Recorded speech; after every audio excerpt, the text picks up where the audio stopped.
जी बिस्मिल्लाहिर्रहमानिर्रहीम। So we start class formally now. तो आज हम डिस्कशन ये करेंगे कि सीएसएस के जर्नी को आपने कैसे लेके जाना है।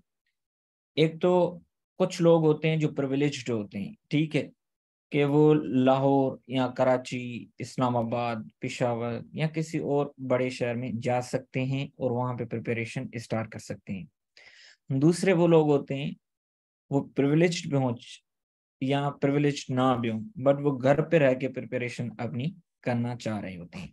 तो उनको सबसे ज्यादा जो दिक्कत आती है कि हम अपनी प्रिपरेशन किस तरीके से स्टार्ट करें, नंबर वन। दूसरा ये क्या उनको फील होता है कि उनको guidance as compare to those privileged candidates कम मिल रही है। तो आज हम ये डिस्कशन करेंगे कि दाओ आप प्रिविलेज्ड कैंडिडेट हो या अनप्रिविलेज्ड कैंडिडेट हो, तो आपने एस्पायरेंट का जो जर्नी है फ्रॉम एस्पायरेशन टू अचीवमेंट आपने किस तरीके से तय करना है, ठीक है।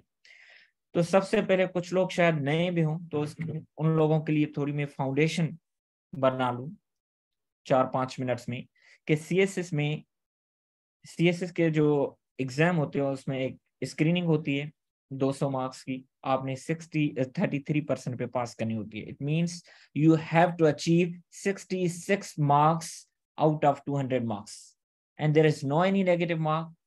तो ये पास करना रिलेटिवली आसान है।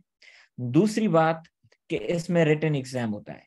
रिटन एग्जाम में ये होता है कि इसमें 1200 मार्क्स होती हैं और इन 1200 मार्क्स में ये होता है कि आपको 6 कंपलसरी और 6 ऑप्शनल सब्जेक्ट्स होते हैं। 6 कंपलसरी वो होते हैं जो एफपीएससी चाहती है कि हर कैंडिडेट्स के वो सब्जेक्ट हों। कोई ऐसा कैंडिडेट नहीं होगा कि वो कहे कि मैं इनमें से किसी एक सब्जेक्ट को भी अबंडन करूं। तो वो 6 कंपलसरी सब्जेक्ट्स और 6 optional subject. It means each subject is of 100 marks, ठीक है। तो अब यह है कि जो कंपलसरी है, जो कंपलसरी 6 सब्जेक्ट्स हैं उनमें 2 इंग्लिश के हैं, एक इंग्लिश एसे के, दूसरा इंग्लिश प्रेसी एंड कंपोजिशन की। इनमें इन्होंने क्लस्टर नहीं बनाया। जो कंपलसरी होते हैं वो 40% पे आपने पास करने होते हैं, ठीक है।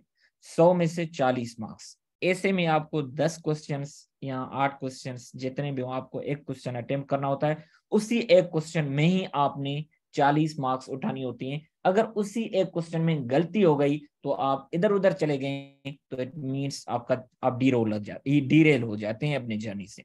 दूसरी बात, इंग्लिश प्रेस एंड कंपोजिशन होता है, उसमें वोकेबलरी होती है, प्रेस से होती है, कॉम्प्रिहेंशन होती है, ट्रांसलेशन होती है, punctuation, pair of words and enormous stuff related to the composition. तो वो रिलेटिवली पास करना आसान होता है अगर आपकी प्रेस कॉम्प्रिहेंशन एंड ट्रांसलेशन अच्छी हो जाए तो, और वोकेबलरी को भी अच्छे तरीके से बनाए। प्रेस ऐसे में ये होता है कि एक ही टॉपिक करना होता है, तो उसकी आपको पता है कि अगर वही गलत हो गया तो फिर मसला बढ़ जाता है। उसके बाद जीके का एक क्लस्टर होता है, उसमें 3 कंपलसरी होते हैं, Pakistan affair, current affair, general science and ability. In 3 different subjects को मिला के एक क्लस्टर जीके का बनाया। इट मींस कि ये 300 मार्क्स का हो गया। तो इस क्लस्टर को पूरा आपने पास करना है 33% से। It means you have to obtain 120 marks in total.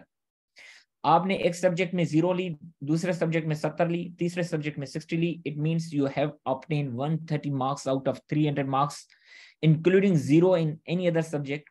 तो आप फिर भी पास कर जाएंगे क्योंकि आपने क्लस्टर को क्लियर करना है। उसके बाद इस्लामी आता है, वो भी आपने 40% पे, उस पर फेलिंग रेशो ज्यादा होता है। उसके बाद आते हैं ऑप्शनल। ऑप्शनल के ग्रुप्स होते हैं, किसी में से 200, किसी में से 100 वगैरह आपने उठाने होते हैं और उन ऑप्शनल को आपने पास करना होता है 33% पे। जो ऑप्शनल्स जिनका क्लस्टर बना हुआ है, जैसे कि आईया, उनके पार्ट 1 पार्ट 2 हैं, और पॉलिटिकल साइंस हो गया या दूसरे सब्जेक्ट हो गए, उनमें आपने 66 मार्क्स लेनी होती हैं आउट ऑफ 200। इट मींस आप एक सब्जेक्ट में 71 लें और दूसरे में 0 लें। It means you have obtain 71 marks out of 200 marks. You have passed both the subjects. That criteria, that leniency and convenience is not with the English essay and press in composition. There is no any cluster system in English essay and press in composition subject. It means you have to obtain 40 marks in each subject. तो ये हो गई foundation. तो हमने subject selection किस तरीके से करनी है, आपने नंबर 1, आपने अगर नहीं है तो सब्जेक्ट सिलेक्शन की तरफ ना जाएं, आप अपने कंपलसरी सब्जेक्ट्स को बनाना शुरू करें अगर आप समझते हैं कि अब बनाने का वक्त आ गया है। अदरवाइज आप Dawn newspaper, English grammar in use by Raymond Murphy, अपनी इंग्लिश को फ्लॉलेस बना लें। और तीसरा, आपने vocabulary from the verbal advantage आपने बनानी है और इस तरीके से अपने जर्नी को स्टार्ट करना होता है। ठीक है, अब आते हैं, ये तो जनरल डिस्कशन हो गई। तो अब हम स्पेसिफिक किस तरीके से डिस्कशन को लेकर चलते हैं, तो हम स्लाइड बाय स्लाइड चलेंगे। अब ये देखें, ये जो तस्वीर है ये वेल नोन तस्वीर है जिन लोगों ने सीएसए को अटेंड किया होगा या सीएसए विजिट करने गए होंगे। तो ये सिविल सर्विस एकेडमी है, ये उसकी बुलान हॉस्टल है, ये उसका एकेडमिक ब्लॉक है। ठीक है, ये मेस वाला, आई थिंक ये मेस वाला ब्लॉक है और ये इसका दूसरा ब्लॉक है। तो ये पूरी सिविल सर्विस एकेडमी वाल्टन है। तो यहाँ पे सब एस्पायरेंट्स का वहां पे जाके ट्रेनिंग करना एक ड्रीम होता है। तो इस ड्रीम को किस तरीके से ट्रांसलेट करें into reality, that is an issue of strategy. ठीक है, आपने अपने तरीके से प्रिपरेशन करके, अब 200-300 लोग पहुंचते हैं तो वो डिफरेंट 200-300 जो रास्ते होते हैं वहां से गुजर के पहुंचते हैं। किसी भी दो एस्पायरेंट्स के सिमिलर रास्ता नहीं होता, समहाउ डिफरेंट होता है, बट ऑलमोस्ट सिमिलर होता है। सेम नहीं होता, सिमिलर जरूर होता है। तो अब इस सिविल सर्विस एकेडमी पे हमने किस तरीके से पहुंचना है ये हमें देखना है जी। अब यह है कि आपने सबसे पहले एक बात ज़हन में रख लें कि अगर कोई कहे कि मैं 2 महीनों में, 3 महीनों में, 4 महीनों में, 5 महीनों में प्रिपरेशन की, वो गलत बात कर रहा है। वो 1 महीने की, 1 साल लग जाता है। अगर कोई कहता है कि 3 महीने की प्रिपरेशन है तो मैं मान सकता हूँ, एक कंडीशन, अगर उसकी फाउंडेशन अच्छी है। वो कहता है कि उसकी इंग्लिश ग्रामर फिलहाल ऐसी, तो अब उसको प्रिपरेशन करने की क्या जरूरत है, उसका 1 महीना वहां से बच गया। अगर वो कहता है मुझे प्रेसी का इतना कभी इशू ही नहीं रहा क्योंकि मैंने हमेशा से ए लेवल, ओ लेवल की या कोई और इंटरमीडिएट अच्छे स्कूल से की, वहां पे हमने की हुई थी, उसकी जो प्रेसे के 2 महीने थे वो बच गए, कॉम्प्रिहेंशन के टाइम बच गया, उसको सब्जेक्ट्स पे वैसे ही किस तरीके से डील करना है, अच्छी यूनिवर्सिटी से पढ़ा, तो 7, 8, 9, 10 महीने, मतलब उसने तो प्रिपरेशन बचपन से ही स्टार्ट कर दी ना, कि क्वालिटी एजुकेशन। जिन लोगों की पाकिस्तान के सरकारी स्कूल या पाकिस्तान के वो private schools, those who are not up to the standards, अगर वहां से एजुकेशन हासिल की है तो अब they have to bridge that gap. तो उस जितना गैप ज्यादा होगा, जाहिर सी बात है उतना टाइम ज्यादा लगेगा।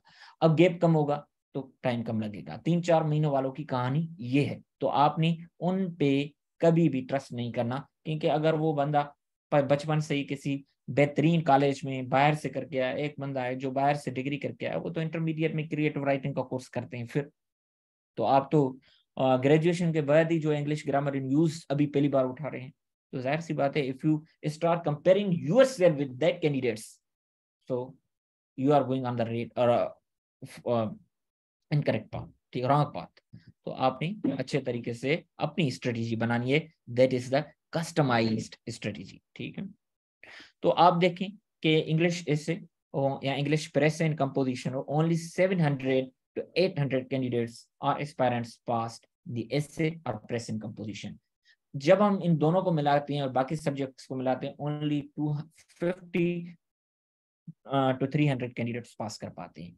तो अब इतने थाउजेंड्स, 18,000, 20,000 लोग एग्जाम में अपीयर होते हैं, why only such small ratio become able to pass the CSS examination? It's only because they do not study, they do not customize their strategy properly। तो आपने सबसे पहले उस स्ट्रेटेजी को कस्टमाइज करना है, अपने हिसाब से बनाना है और 1 साल तक प्रिपरेशन करनी है, अच्छे तरीके से करनी है। No any strategy can beat consistency and persistence and strategy. ठीक है, तो अब ये है कि कुछ लोग गलती करते हैं। अब ये नहीं कि मैं अपनी यहाँ पे इंग्लिश प्रेस एंड कंपोजिशन का डेमो दे रहा हूँ तो इस वजह से कर रहा हूँ। अक्सर लोग क्या करते हैं, आखिरी 3 महीनों में इंग्लिश प्रेस एंड कंपोजिशन या ऐसे के लिए टाइम रखते हैं। तो आपने इसको पहले रखना है। वो क्यों? एक तो इस सब्जेक्ट का खौफ ज्यादा होता है, इसका खौफ का बुत बहुत बड़ा होता है, उसको तोड़ना होता है। तो उसके लिए पहले तो आपको फ्री माइंड चाहिए। फ्री माइंड के साथ साथ आपको उस सुकून वाले माहौल में अच्छी स्ट्रेटेजी बना के काम करें। वो आप 2 महीने में भी काम करके जाएंगे। इन दोनों सब्जेक्ट्स को अच्छे तरीके से प्रिपेयर कर लेंगे। अगर आप 2 महीने या 3 महीने आखिर वाले रखेंगे तो मैं आपको ये बात बताऊं, आप डिप्रेशन में होंगे उस वक्त, आप वैसे ही कंफ्यूज होंगे दूसरे सब्जेक्ट्स की वजह से। तो आप अगर उन सब्जेक्ट्स को छोड़ के इनको प्रिपेयर करेंगे तो आपको लगेगा कि आपने वो तो नोट्स, वो तो आपने जितने भी सब्जेक्ट से स्टडी किया वो भूल गए, अब इसमें फंस गए, फिर इसको छोड़ गए, फिर उसके चक्कर में, फिर उसको छोड़ के, फिर इसके चक्कर में बात इधर उधर हो गई। तो आपने इन सब्जेक्ट्स को from the very start till the last, from the very start अगर वहां पे टाइम ज्यादा देंगे तो आहिस्ते आहिस्ते कम होता जाएगा और आखिर तक आहिस्ते आहिस्ते इसका एक समालर पोर्शन हो जाएगा और बाकी सब्जेक्ट्स आपके बनने शुरू हो जाएंगे। तो हमने कोर्स आउटलाइन जो डिजाइन किए, तो सबसे पहले जो ऐसे होता है उसमें अक्सर एस्पायरेंट्स की बेसिक इंग्लिश की फाउंडेशन बहुत वीक होती है। For every good essay you must have grip on paragraph writing.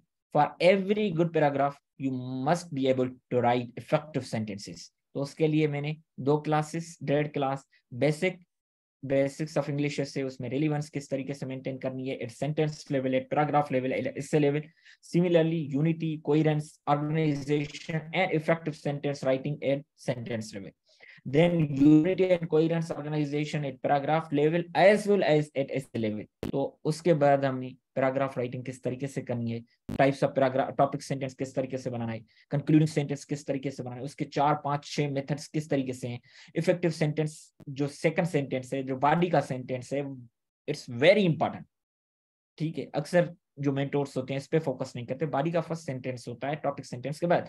तो इसके 6-7 तरीके होते हैं, उसको किस तरीके से करनी है। अगर आप क्वेश्चन पेपर को देखेंगे इससे के, वहां पे लिखा हुआ है कि the credit will be given, weightage will be given, और the appreciation will be given to the candidates who use various discourses of writing. It means those who use numerous types of paragraphs. तो आपने different types of paragraphs, उसमें narrative हो गया, descriptive हो गया, definitive हो गया, कंपेयर एंड कंट्रास्ट, उसमें point by point method, subject by subject method, cause and effect, divide classification, argumentative and persuasive, ये किस तरीके से करनी है, उसको किस तरीके से लेके चले।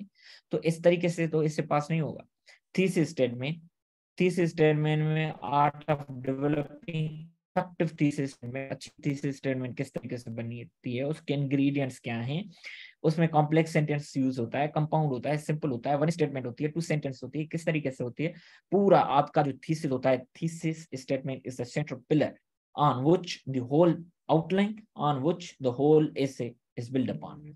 Thesis statement is a central pillar and outline is the skeleton, जो कॉलम्स वगैरह होते हैं जैसे बिल्डिंग में, and the total essay, full essay, उसमें क्या होते हैं, वो बॉडी होते हैं, फ्लैश होते हैं। ठीक है, जिस तरीके से एक घर में वो वर्ड्स ईंटें होती हैं, इस तरीके से पैराग्राफ दीवारें होती हैं, और ये होते हैं पूरा ऐसे एक बिल्डिंग बन जाती है, आउटलाइन जो होती है स्केलेटन बन जाता है, उसके कॉलम्स वगैरह, थीसिस एक सेंट्रल पिलर होता है। अगर उसको इधर उधर कर दिया तो मतलब पूरी बिल्डिंग में इशू आ जाएगा। ठीक है, introduction, writing, 6 point method, globally recognised method, very mechanical in nature, mathematical in nature, किस तरीके से करना है, एनेक्डोट मेथड से करना है, कोटेशन मेथड से करना है, रिपोर्ट से करना है, फैक्ट से करना है, किस तरीके से डेफिनेशन से करना है, डिस्कशन से करना है, किस तरीके से करना है, पूरे हम इसमें स्टडी करते हैं। और ये बड़े आसान होते हैं, इतने मुश्किल नहीं होते अगर आपकी स्ट्रेटेजी सही है। कंक्लूजन राइटिंग, 2 पॉइंट मेथड, हमने पहले समराइज करना है, उसके बाद परसुएसिव राइटिंग लिखनी है that can appeal the emotions of the reader और द एग्जामिनर, कि जब हम एड करें तो उसको पूरा एक तो समअप जो हमने किया वो आइडिया आ जाए, दूसरा ये आ जाएगा उसको फील हो जाएगा every issue can be solve. ठीक है, उसको पॉजिटिव होप आनी चाहिए।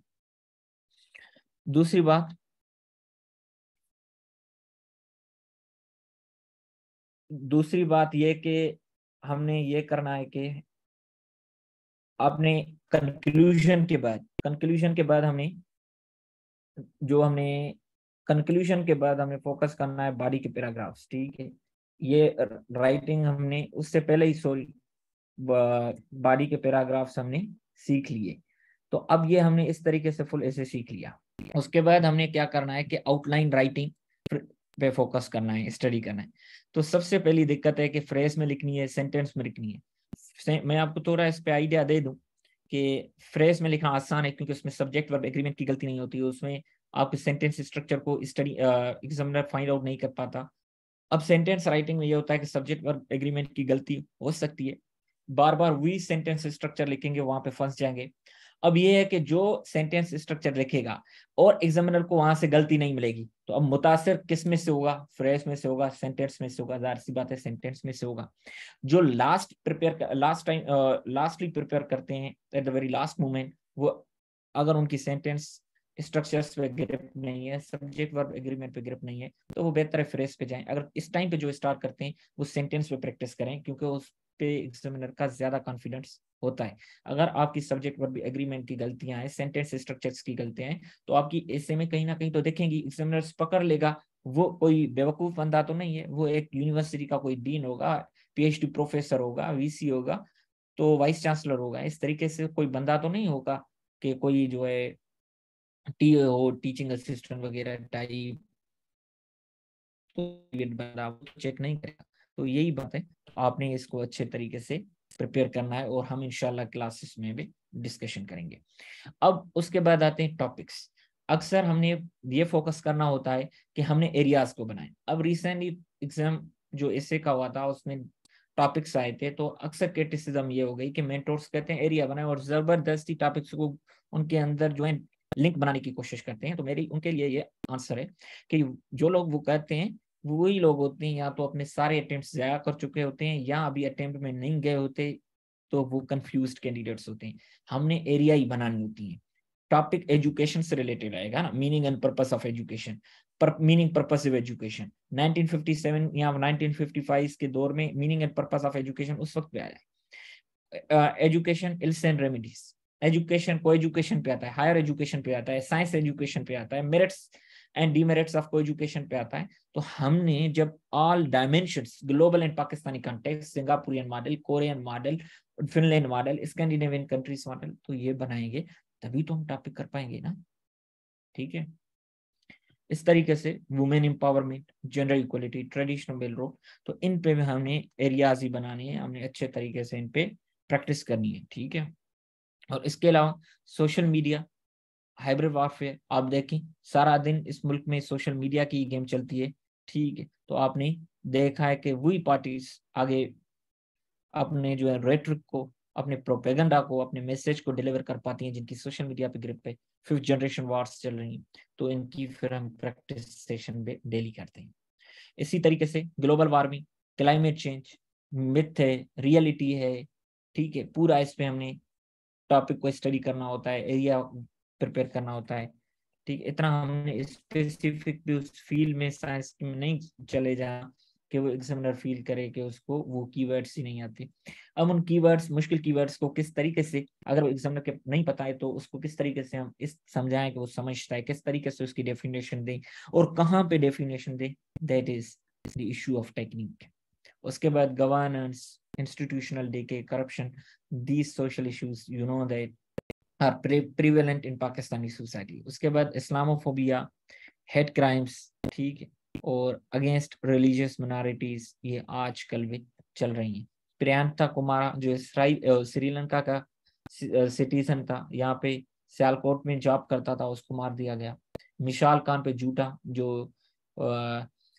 केस कर दिया, क्या बोलान यूनिवर्सिटी थी या पता नहीं कौन सी यूनिवर्सिटी थी, बहुत सारे केसेस से इस्लामोफोबिया के आप देखिए। ठीक, तो ऑल अराउंड द वर्ल्ड आप नेदरलैंड में देखते हैं, हॉलैंड में देखते हैं, मतलब Netherland and Holland same country का नाम है, तो वहां पे आप देखते हैं कि कुरान मजीद नौजुबिल्लाह उसको जलाने की। तो इस तरीके से मिनॉरिटीज के साथ हर जगह पे होता है। यहाँ पे फोर्स्ड डिसअपियरेंस और फोर्स्ड मैरिजेस होते हैं पाकिस्तान में, इंडिया में, बाकी कंट्रीज में, तो वो इश्यूज हैं।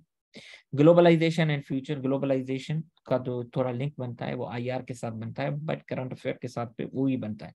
तो ग्लोबलाइजेशन किस तरीके से करना है, उसके हैडल्स कौन से हैं, होप्स कौन से हैं, रेसीडिंग है, प्रोस्पेक्ट्स हैं, उसका फ्यूचर क्या है। कोविड-19 दाव चला गया है बट उसके टॉपिक्स रिसेंटली आए, तो ये चलती रहेगी। तो कोविड-19 ऑनलाइन लर्निंग एजुकेशन की तरफ गया टॉपिक, कोविड-19 हेल्थ सेक्टर चैलेंजेस की तरफ जा सकता है, तो किसी भी जगह पे जा सकता है। न्यू प्रोविंसेस, जब इलेक्शन करीब आती है तो न्यू प्रोविंसेस की बात आती है। जो पीटीआई की इलेक्शन थी जिसमें साउथ पंजाब के लोग उनको छोड़ के पीटीआई को ज्वाइन किया। वो on the slogan of new provinces, MQM and peoples party में सिंध पे डिबेट इस पे चलती है, केपीके में हजारा पे चलती है, ठीक है। तो बलूचिस्तान में इतना नहीं है, वहाँ पे सेपरेट प्रोविंस की बात है, सेपरेटिस्ट टेंडेंसीज की बात है, और कोई नहीं। दूसरी बात कि democracy, one of the most favorite topics like education of the examiners, tourism potential 2020 में आया और 12 आएगा। अब टूरिज्म पोटेंशियल, क्लाइमेट चेंज, ये टॉपिक्स जो थे उस वक्त prime minister of the country जो था इमरान खान साहब, वो हर जगह पे ये 4 पॉइंट या 3 पॉइंट यूज करता था। उसमें एक टूरिज्म पोटेंशियल होती थी, क्लाइमेट चेंज होता था, इस्लामोफोबिया होता था, एक और टॉपिक भी होता था soft image of the country, वो होते थे। तो ये सारी चीजें वो लेके चलते थे जी। उसके बाद रोल ऑफ सिविल सोसाइटी, ठीक है। इस टॉपिक ये अंडर एस्टिमेट किया जाता है, बट ये टॉपिक भी आपने लाजिम करना है जी। उसके बाद आते हैं कि हमने उसके बाद CSS 2020, 21, 22, 22, 2022 एंड 23 के जो टॉपिक्स हमने जिस तरीके से आ रहे हैं रिसेंट ट्रेंड, हमने उस पर भी उतना ही फोकस करना होता है।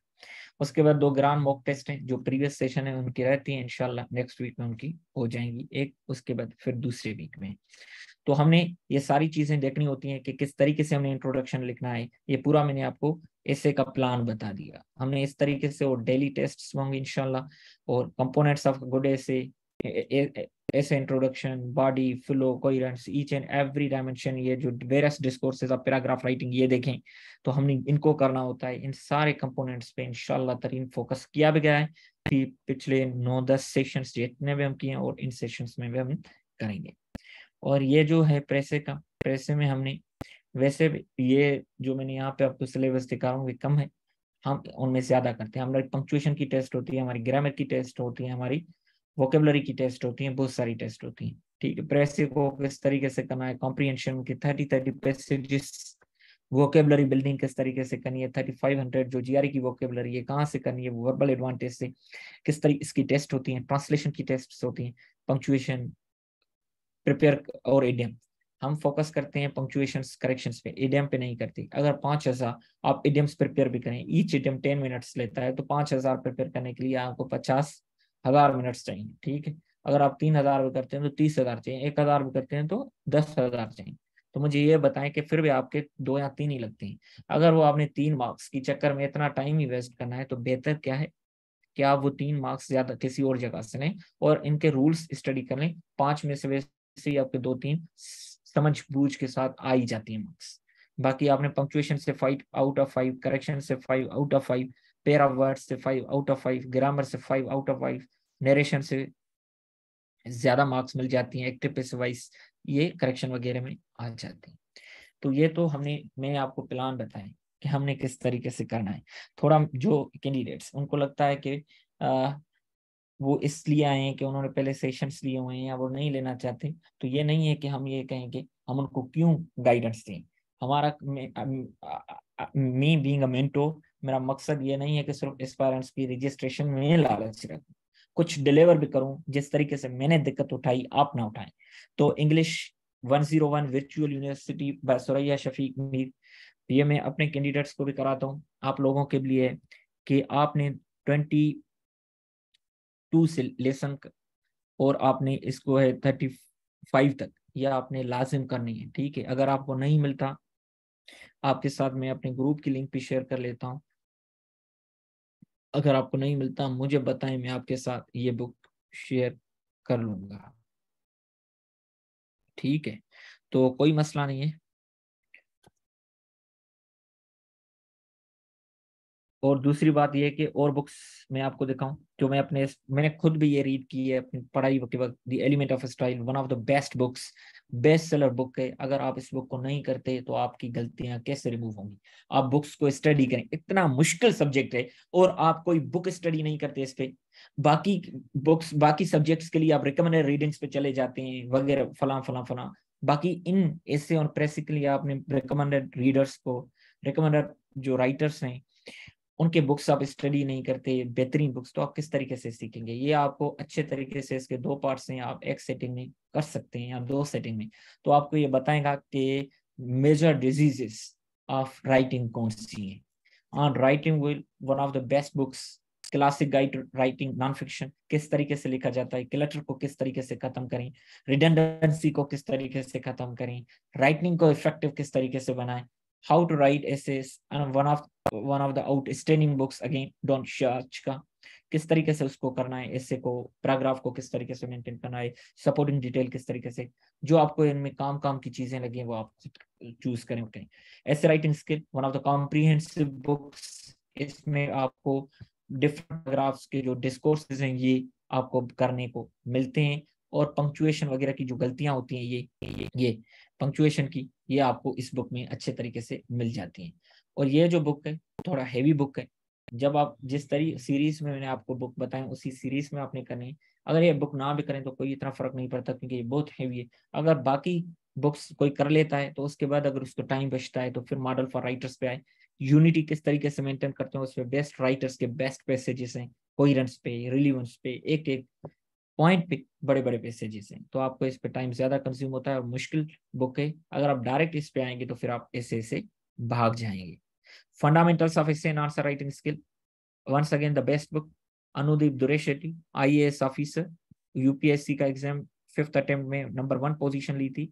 ठीक है, वहां पे आई थिंक 6 अटेम्प्ट होते हैं, कुछ इस तरीके से। इसने अपने बुक में अपनी स्टोरी बताई है कि किस तरीके से उसने की। बुक में 2 हिस्से हैं, नंबर 1 में आपने इसने इंग्लिश ऐसे पे फोकस किया है, नंबर 2 पे आंसर राइटिंग पे।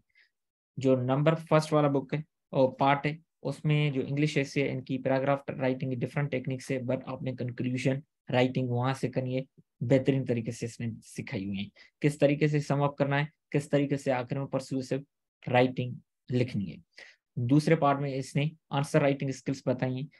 आपको कोई टीचर शायद बताए, कोई अच्छा मेंटोर बता सकता है, अच्छा टीचर बता सकता है जो आपके साथ सिंसियर हो, उसने इस बुक में बताई हुई। इनके सब्जेक्ट्स डिफरेंट हैं, बट किस तरीके से अटेम्प्ट करना है वो आपको अच्छे तरीके से समझ में आ जाएगा।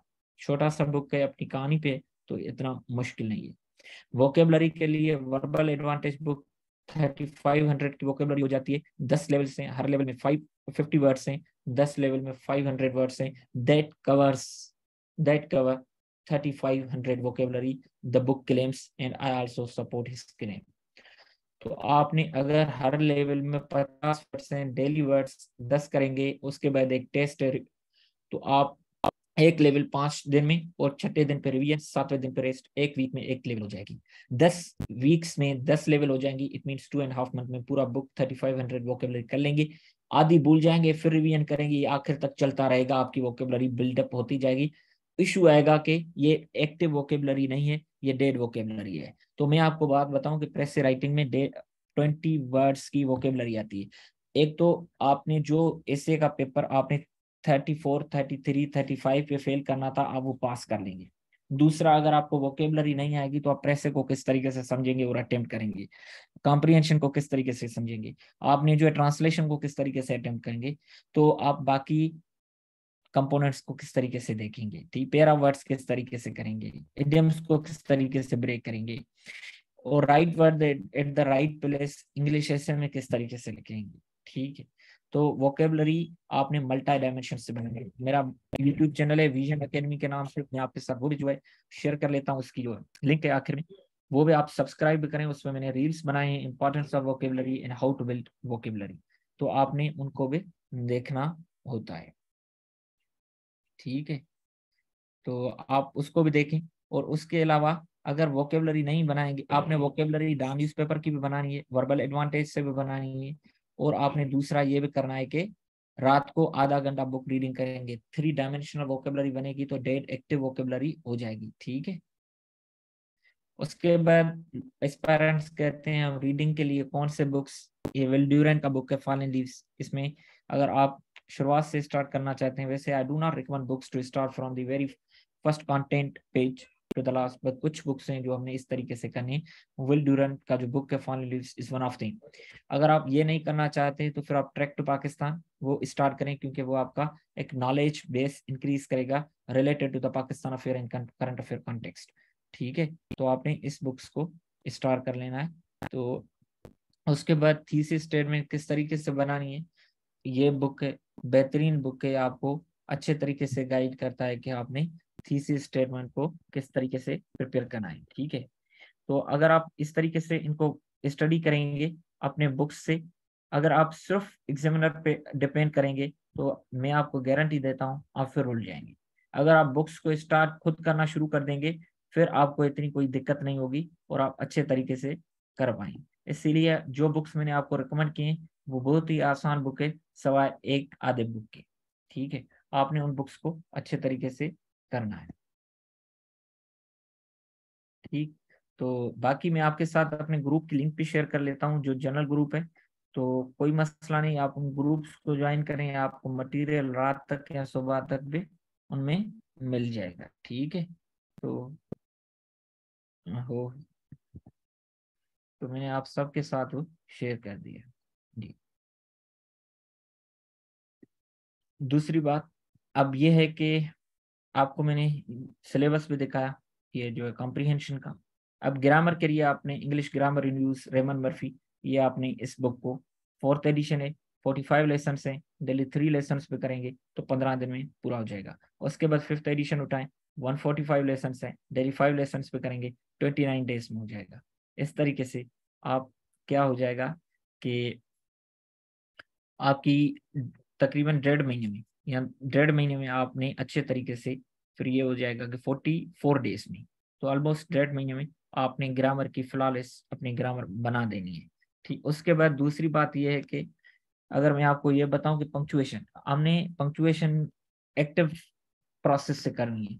ये नहीं कि हमने किसी फालतू बुक से 33 पंक्चुएशन करें और 33 रूल्स ऑफ प्रैक्टिसिंग कामा, तो इस तरीके से तो आपने लोकल बुक से अगर करना है तो फिर आप कभी भी पंक्चुएशन सीख नहीं पाएंगे। आपने हमेशा फॉरेन ऑथर्स को स्टडी करना है पंक्चुएशन के लिए, मैंने बुक भी बताया, और दूसरा बुक मैं शेयर भी कर दूंगा, the blue book of grammar and punctuation, वो बेहतरीन है। तो वहां से रूल करके यहाँ से हमने ये एफएससी पार्ट वन का बुक है इंग्लिश का, इसमें 4 लेसन है। नंबर 1 है बटन बटन, वहां से आपने पंक्चुएशन सीख के, इसमें इतनी यूज हुई है तो आपने सीखनी है कि डैश कहाँ पे आ रही है, हाइफन कहाँ पे आ रही है, कामा कहाँ पे आ रही है, एपॉस्ट्रोफी कहाँ पे आ रही है, डायरेक्ट इन्फॉर्मेशन किस तरीके से हो रही है, तो आपने इसको, और आपने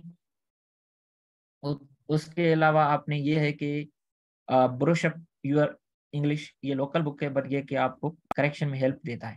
ठीक है, आपने इसको करेक्शन किस तरीके से करनी है, तो आपने इस बुक से या कोई और बुक हो तो जिसमें ऊपर करेक्ट इनकरेक्ट सेंटेंस नीचे करेक्ट सेंटेंस, ठीक, तो आपने उनकी प्रैक्टिस करनी है। उसमें ज्यादातर जो करेक्शन के इश्यूज होते हैं उनमें प्रोनाउन की गलतियां होती हैं, सब्जेक्ट वर्ब एग्रीमेंट की गलतियां होती हैं, रिफ्लेक्सिव प्रोनाउन की गलती होती है, ठीक है, और कोई पंक्चुएशन की गलती होती है, तो इस तरीके की गलतियां होती हैं।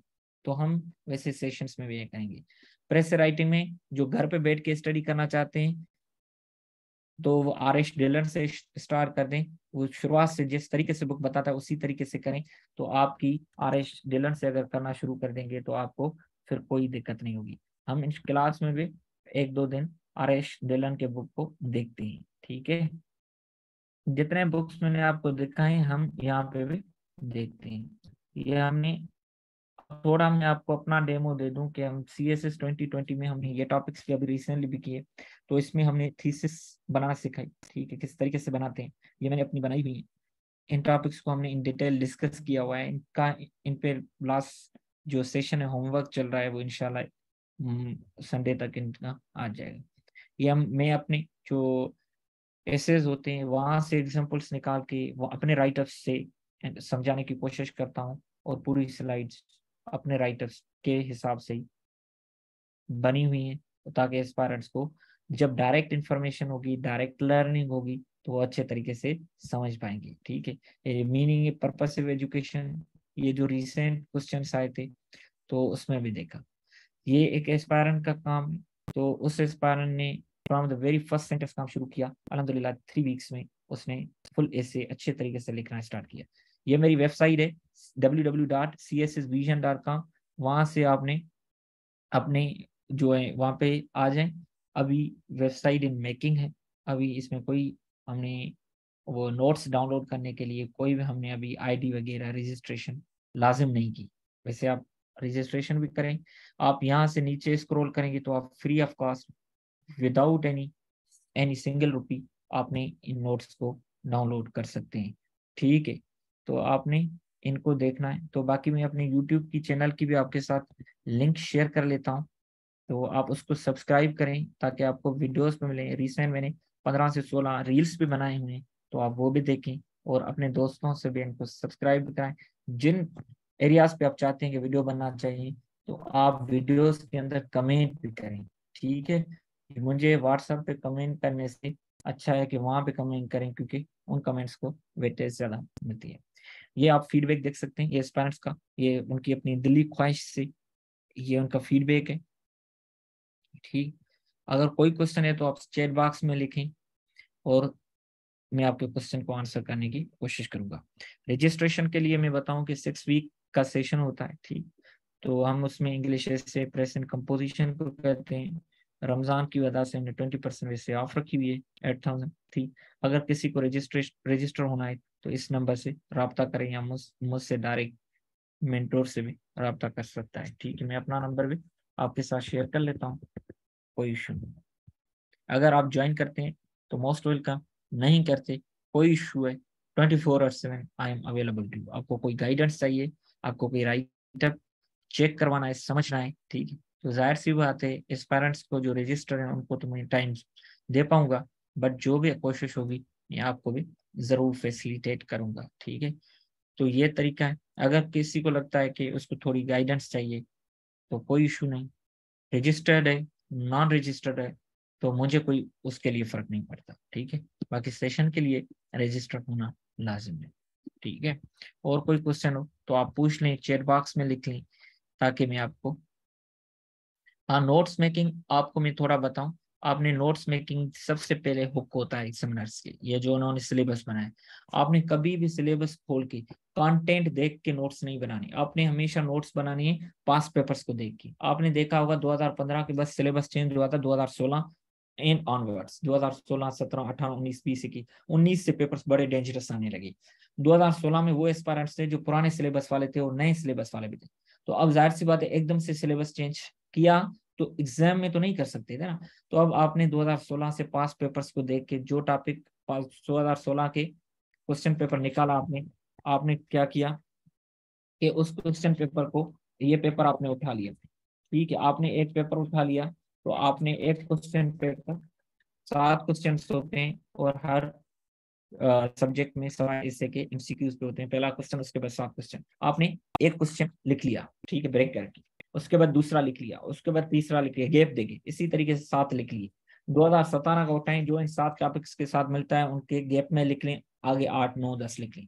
इसी तरीके से 2019 वाला, 20 वाला, 21 22 23, आपके 20 से 22 टॉपिक्स हो जाएंगे। आपने इन 20 से 22 टॉपिक्स को पुराने सिलेबस 2015 से बैकवर्ड्स टू 16 सालों के पास पेपर उठा के सिर्फ इन 20-22 टॉपिक्स को ढूंढना है।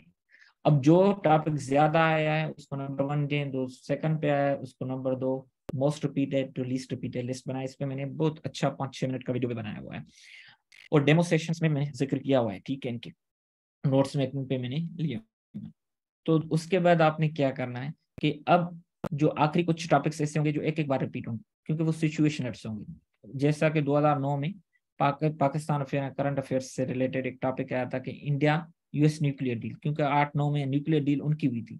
2017 में 16 17 18 वाले एरा में ईरान यूएस न्यूक्लियर डील, क्योंकि वहां उस वक्त हुई थी। कश्मीर का इशू आता था वो खत्म हो गया था, फिर 35 370 आर्टिकल आ गए तो फिर कश्मीर का इशू आना लगा। फलस्तीन का इशू खत्म हो गया था, फिर इंतफादा हुआ तो फिर आने लगा, फिर उसके बाद फिर खत्म हो गया तो फिर अब्राहम अकार आया तो फिर आने लगा। तो आपने उन सिचुएशन के टॉपिक्स को फाइंड आउट करना है किस तरीके से करना है। जी, पहले 2 दिन बिल्कुल बेसिक इंग्लिश ग्रामर की मैं क्लासेस भी लूंगा और उसके बाद पूरे सेशन में आपकी उस पर टेस्ट पे होगी, आपको असाइन वर्क पे होगा, और पूरा सेशन बेसिक ग्रामर बैकवर्ड में चलती रहेगी। और पहले 2 सेशंस पूरे हमारे बेसिक ग्रामर पे होंगे। जी जी। अब एक तो ये हो गया, जो सेशन में होंगे उनकी तो फुल फ्लेज एवेल्यूएशन फ्री है सेशन में, और सेशन के बाद भी जो नेक्स्ट अटेम्प्ट है उस तक भी उनकी evaluation 4 essays, 4 precis, comprehension, 4 translation free है। एट एनी टाइम सेशन तक वो करवा सकते हैं। ठीक।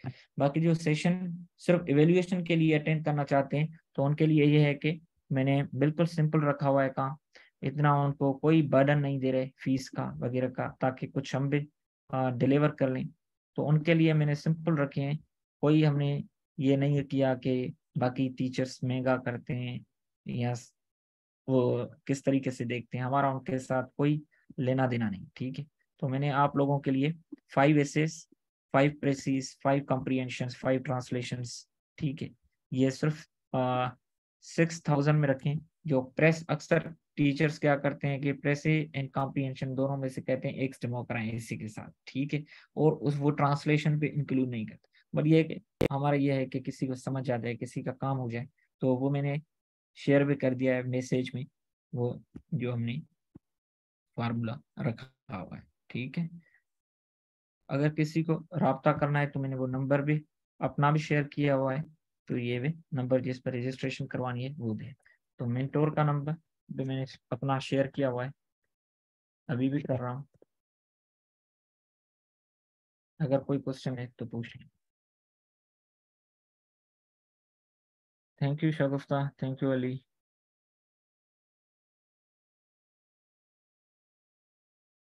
या बुलेट्स और नंबर्स में लिख सकते हैं। ऐसे में तो हमने ये करना है कि पूरे पैराग्राफ्स लिखने होते हैं ना, तो ये बाकी जो करंट अफेयर्स या बाकी सब्जेक्ट्स होते हैं उनकी तरह नहीं होता, इसका पूरा अच्छा डिफरेंट प्रोसेस होता है। जी।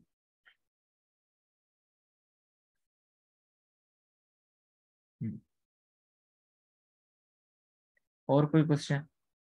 और उसके अलावा कि आपने अगर कुछ नहीं है तो किस तरीके से वो चाहते हैं, किस तरीके से प्रिपरेशन स्टार्ट करें, तो मैंने आपको कहा कि डॉन न्यूज़पेपर 7 स्टार्ट करें, English grammar in use 4th edition या 5th एडिशन से स्टार्ट करें, वर्बल एडवांटेज स्टार्ट करें, और साथ साथ डायरेक्ट पाकिस्तान स्टार्ट कर लें, ताकि आपको पाक अफेयर, उसके बाद आप पाक अफेयर पर नोट्स बनाना शुरू करें।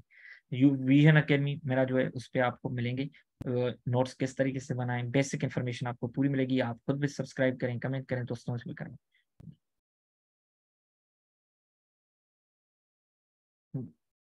जी Aman, thank you. Mirza, thank you.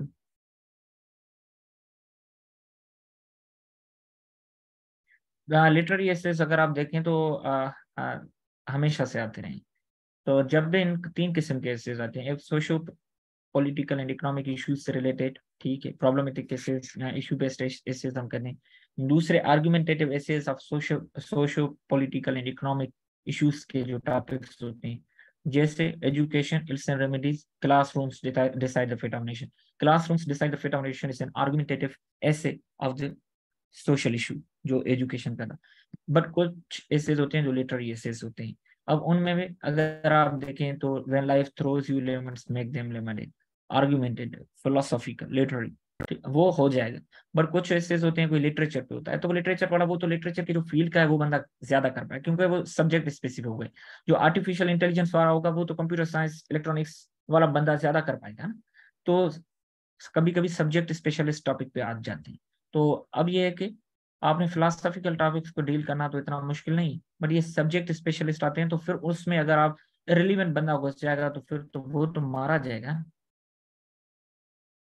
जो सेशन होते हैं वो मंडे टू फ्राइडे होगा और डेली बेसिस पे होगा। ठीक है। और आपको वीकेंड पे इंशाल्लाह फिर असाइनमेंट्स मिलेंगे। जी मैं तीनों ग्रुप में हूँ, और मैंने आपके साथ जो ग्रुप शेयर की लिंक, तो वो उसमें मैं खुद हूँ।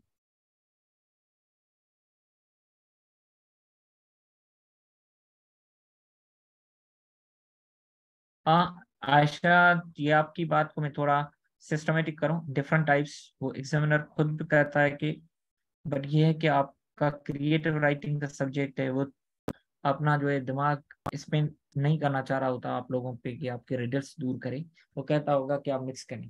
मिक्स ही करते हैं हम। बट ये है कि आपको पता तो होने चाहिए ना कि डिस्क्रिप्टिव राइटिंग क्या है, नैरेटिव राइटिंग क्या है, कंपेयर एंड कंट्रास्ट क्या है, उसमें पॉइंट बाय पॉइंट क्या है, सब्जेक्ट बाय सब्जेक्ट, ताकि आप आंखें बंद करके तुक्का लगा के काम ना करें। तुक्का लगा तो ठीक, नहीं लगा तो भी आपको पता होना चाहिए कि मैंने अब डिस्क्रिप्टिव और नैरेटिव मिक्स किया है, इस तरीके से किया है। आपको पूरा स्केच आना चाहिए अपने राइटिंग का। जी, मोस्ट वेलकम जो न्यू है।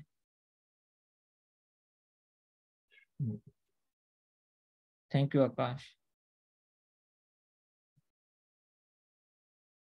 तो हम कोशिश कर रहे हैं टाइमिंग जो आप सेशन की है, ये तो 10 बजे होती है वैसे, मेरा रमजान की वजह से वैसे 8 बजे होते थे।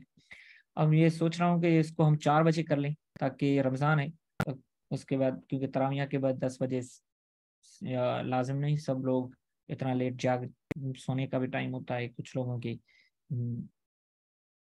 और दिमाग भी उस वक्त कम काम करता है क्योंकि लेट हो चुकी होती है। तो हम इंशाल्लाह इस सेशन को 4 बजे रखेंगे या 10 बजे रखेंगे, ये मैं आपको कन्वे करूंगा इंशाल्लाह।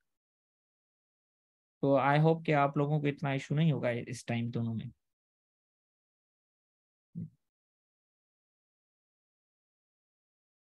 जी, तो मैंने ग्रुप की लिंक शेयर की हुई है। तो जिन लोगों इस पेरेंट्स को नहीं मिली तो मुझे व्हाट्सएप पे मैसेज करके वो भी ऐड हो सकते हैं, कोई इशू नहीं। मैं ग्रुप की लिंक शेयर कर रहा हूँ, जिन्होंने नहीं नोट की वो काइंडली नोट कर दें।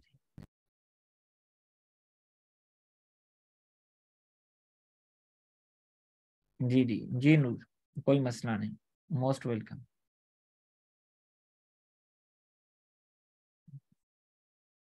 थैंक यू मास।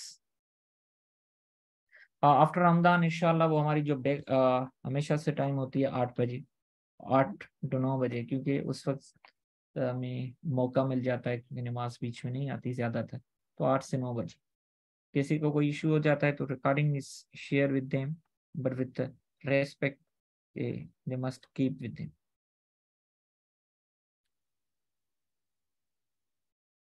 अदनान, सिर्फ हमने कंपलसरी एंड ऑप्शनल सब्जेक्ट्स को रीड करके हमने इससे नहीं लिखना, हमने कॉशियस एंड कॉन्शियस एफर्ट करनी है, एजुकेशन पे लिखना है। तो हमने ये नहीं करना हमने इससे रिलेटेड सारे कंपलसरी भी कर लिए सारे ऑप्शनल भी कर दिए, नहीं नहीं नहीं। हमने एजुकेशन बनाना है तो उसके स्पेसिफिक डेटा फाइंड आउट करनी है। विल डूरेंट से भी फॉलन लीव्स से बुक भी लेकर आना है, ऑन एजुकेशन ऐसे पढ़ना है, ब्रटन रसल का on education and function of teacher करना है, शायद सिद्दीकी का एजुकेशन फ्रीडम एंड इक्वालिटीज वो भी रीड करना है, सिंगापुरियन मॉडल को भी देखना है, कोरियन मॉडल को भी देखना है। हमने पूरे टॉपिक को एज एन एरिया बनानी है, हमने किसी कंपलसरी सब्जेक्ट या ऑप्शनल सब्जेक्ट पे बर्डन नहीं डालना आपने इसी का। हमारा ऐसे डिफरेंट सब्जेक्ट है, वो बहुत मुश्किल है, हम किस तरीके से सोच सकते हैं कि हम इस सब्जेक्ट का किसी और पे बर्डन डालें। आप पाक अफेयर का बर्डन करंट अफेयर पे डालेंगे, या करंट अफेयर का आईआर पे, या आईआर का पोल साइंस पे, या पोल साइंस का किसी और पे डालेंगे? नहीं। तो फिर आप किस तरीके से कर सकते हैं, या सोच सकते हैं कि आप ऐसे का बर्डन किसी और सब्जेक्ट पे डालेंगे? नेवर। तो वो इतना है भारी होता है, तो वो कोई भी मिलके भी सारे सब्जेक्ट इसका बर्डन नहीं उठा पाएंगे। जी जी, ये हम इंशाल्लाह जो अभी ज्वाइन करेंगे उनको सबसे ज्यादा बेनिफिट स्पेशल सीएसएस में होगा। तो स्पेशल सीएसएस इतना मुश्किल भी नहीं होगा, रिलेटिवली आसान भी होगा। जिन लोग बिल्कुल नहीं है उनको तो ज्यादा फायदा होगा क्योंकि इसमें टॉपिक्स आसान आएंगे। और इंशाल्लाह हम आईआर का जो सेशन है वो ईद के बाद वो शुरू करने जा रहे हैं, क्योंकि हम पहले भी शुरू आईआर का सेशन चलाते थे, बट रमजान की टाइमिंग की वजह से उसको हमने ब्रेक दिया था 1 महीने।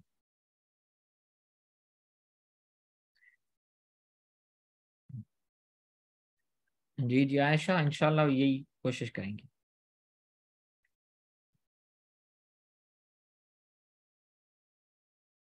आई थिंक ये टाइम 10 बजे भी सबको फेवरेबल होगा, क्योंकि इस वक्त कोई ना नमाज रहती है ना कोई किसी को बाहर काम होगा, तो इसको ही कंटिन्यू करते हैं। क्योंकि दिन में कोई रात को जाग के दिन को सोने का भी, दिन को नमाज का भी, तो 10 बजे आई थिंक पीएम को इस पे इंशाल्लाह रजिस्टर हो जाए, कोई इशू नहीं, इसको ये कर लेंगे टाइम को। हाँ जी सर, बेहतर है ना, 10 बजे फिर भी फीस जो लोगों को ये है कि आईआर उठाना चाहिए या पोल साइंस उठाना चाहिए, मेरी उनके लिए एक ही है, अगर आपकी करंट अफेयर में, ग्लोबल पॉलिटिक्स में इंटरेस्ट है, you must go for IR. अगर आपकी पोल साइंस में इनमें इंटरेस्ट नहीं है, then you must go for pol science. पहले होता था कि आईआर में अच्छी मार्क्स और पोल साइंस में जितनी मेहनत करो तो पोल साइंस में रिलेटिवली 10-12 मार्क्स ज्यादा आ जाती। बट इस साल आपने देखा आईआर में कभी सब्जेक्ट को उठाने के लिए प्रमोट किया जाता है, कभी डिस्करेज भी किया जाता है। तो आपने तो रिकमेंडेड रीडिंग से बनाना है, किस तरीके से करना है, तो वो मैंने वीडियोस भी बनाए हुए हैं इस पे, मैं आपको थोड़ा बता देता हूँ। जो रिकमेंडेड रीडिंग है फॉरेन ऑथर्स की, वहां से हमने पास पेपर से टॉपिक उठाए, वो अपनी बुक्स डाउनलोड करके जेड लाइब्रेरी से उन कंटेंट लिस्ट में जाके देखेंगे ये टॉपिक इसमें है, तो वहां से अगर मिलेगा तो हम उस बुक से करेंगे। अगर हमारी नीड पूरी हो जाती है तो ठीक, अदरवाइज दूसरे बुक पे। अगर नीड पूरी हो जाती है तो ठीक, नहीं तो हम रिसर्च पेपर पे डायरेक्ट आ जाएंगे, वेबसाइट पे आ जाएंगे, तीसरे बुक पे जाएंगे तो ज्यादा हो, हो सकता है टाइम वेस्ट हो जाए। वरना अगर आपको लगता है तीसरे बुक में वो चीज क्रिस्पी मिल रही है तो फिर कर दिए। तो ये हर साल होते हैं, कोई ना कोई सब्जेक्ट डिफिकल्ट होता है, यूएस हिस्ट्री का इस साल डिफिकल्ट हुआ है। बट जो लोग, अब हमने आईला भी किया हुआ था, दोनों साल दिए, दोनों साल मुश्किल आ गए थे। पर ये है कि अगर आप सब्जेक्ट को दोनों साल पास होते हैं, 3 साल पास होते हैं, सबके होते हैं, तो जिन लोगों ने रिकमेंडेड रीडिंग से फॉरेन ऑथर से किया उनको तो इशू नहीं होगा, वो तो पास कर लेंगे। अगर सब्जेक्ट बहुत मुश्किल आता है तो मार्क्स कम देगा, पास तो होना ही चाहिए ना। अगर आप पास नहीं होते तो मतलब आपकी स्ट्रेटेजी गलत है।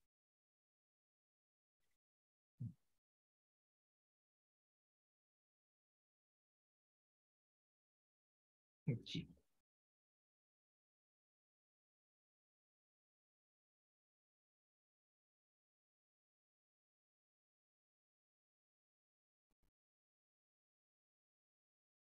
जी। आप इंशाल्लाह मंडे वाले दिन रेगुलर सेशन स्टार्ट करेंगे, तो आप रजिस्टर हो जाएं एज सुन एज पॉसिबल, ताकि first come first serve basis पे होगा। जी।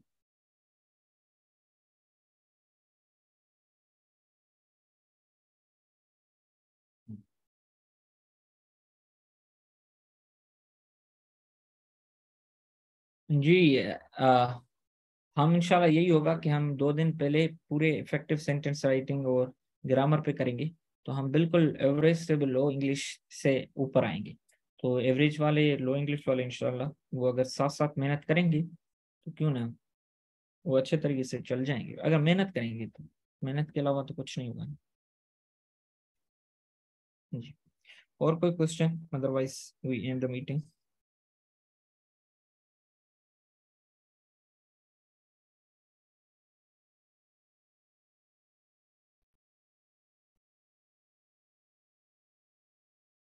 जी।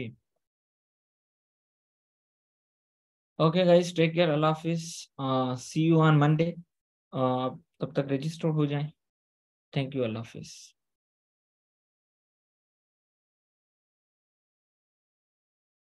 तो